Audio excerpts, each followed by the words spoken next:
नमस्कार बंधुगण, आशा करछि आपण माने निश्चय भल थे। 2017 मसीहा ओटीटी पेपर आसीथिबा मैथ क्वेश्चन विषय एठार आम आलोचना करिबा।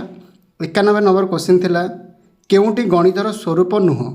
निर्दिष्टता, निर्दिष्ट कर्म, व्यापक अभिव्यक्ति ना संरचना?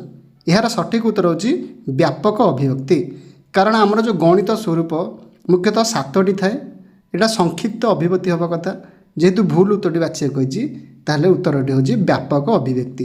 प्रथम श्रेणी गणित शिक्षा रे संख्या परिचय पाठ्य एककर केउटी ता उप एक गुड़िक ठीक कर्म? प्रथम संख्या लिखन, संख्या गणन ना संख्यार क्रम? ना संख्या लिखन, संख्यार क्रम और संख्यार गणन? ऑप्शन नंबर सी संख्यार क्रम, संख्या लिखन और संख्यानर गणन? ऑप्शन डी संख्या गणन, संख्या लिखन और संख्यार क्रम? यार सठिक उत्तर होची ऑप्शन नंबर डी। कारण प्रथम पिला माने संख्या गणिबे, तापर लिखिबे, तापर ता निर्दिष्ट क्रम गुडी को जानिबे। 93 क्वेश्चन, गणित शिक्षादानर केउ पद्धति रे अज्ञातरू ज्ञात आड़क जड़े अग्रसर हुए? ऑप्शन ए आरोह, ऑप्शन बी अवरोह, ऑप्शन सी संश्लेषण ना ऑप्शन डी विश्लेषण? यार सठिक उत्तर होची ऑप्शन नंबर डी विश्लेषण। जिते बेले आमे अज्ञातरू ज्ञात आड़क जा विश्लेषण, ज्ञातरू अज्ञात आड़क गले संश्लेषण, उदाहरणरू सूत्र आड़क गले आरोह, आ सूत्ररू उदाहरण गले अवरोह करिबा। 94 क्वेश्चन, केउटी पाठ योजना उपयोगितार संपर्कित नुह?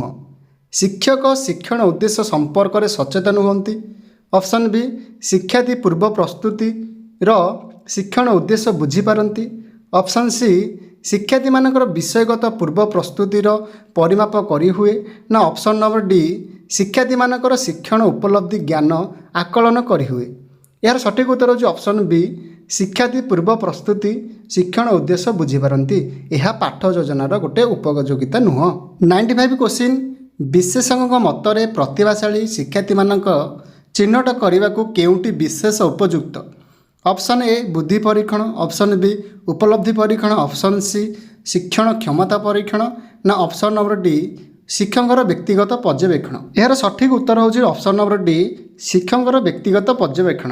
96 क्वेश्चन, केउ पद्धति रे पूर्व प्रतिशिष्ट नियम को व्यवहार करी गाणितिक समस्यार समाधान करा जाए? ऑप्शन ए अवरोह, ऑप्शन बी आरोह, ऑप्शन सी विश्लेषण, ना ऑप्शन नंबर डी संश्लेषण? आमे सूत्र को व्यवहार करी उदाहरण दे थाउ, सेटा जी अवरोह पद्धति। 97 क्वेश्चन, केउटी गणित शिक्षादानर उद्देश्यर ठीक कर्म? ऑप्शन ए बोध, मूल्यांकन, ज्ञान और प्रयोग, ऑप्शन नंबर बी ज्ञान प्रयोग बोध और मूल्यांकन, ऑप्शन नंबर सी मूल्यांकन प्रयोग बोध और ज्ञान, ना ऑप्शन नंबर डी ज्ञान बोध प्रयोग और मूल्यांकन? यार सठिक उत्तर होची ऑप्शन नंबर डी। 98 क्वेश्चन, केउटी पर्यवेक्षणर कौशल अटे? ऑप्शन ए मानवीकृत परीक्षण, option B rating scale, option C साक्षात्कार, ना ऑप्शन नंबर डी प्रश्नगुच्छ? साधारणतः पर्यवेक्षण कौशल 3 प्रकार। गोटे हूँ घटनावली बरणी, गोटे हूँ रेटिंग स्केल, आ गोटे हूँ चेकलिस्ट। ताहले यार सठिक उत्तर होची option number B rating scale. 99 question, गणित सहपाठ्य कार्यक्रम दृष्टिकोण केउटी भिन्न? गणित मेला, गणित क्विज, ना गणित क्लब, ना गणित प्रकल्प? यार सठिक उत्तर होची ऑप्शन नंबर डी गणित प्रकल्प। आज आम लास्ट क्वेश्चन, गोटे त्रिभुजर समस्त कोणर परिमाण समान हेले यह केउ प्रकार त्रिभुज? यह केउ प्रकार प्रश्न अटे? ऑप्शन ए बहुविक्लब, ऑप्शन बी निर्वाचनमूलक, ऑप्शन सी स्मरणमूलक, ना ऑप्शन डी संपर्क निर्णायक? यार सठिक उत्तर होची ऑप्शन सी स्मरणमूलक।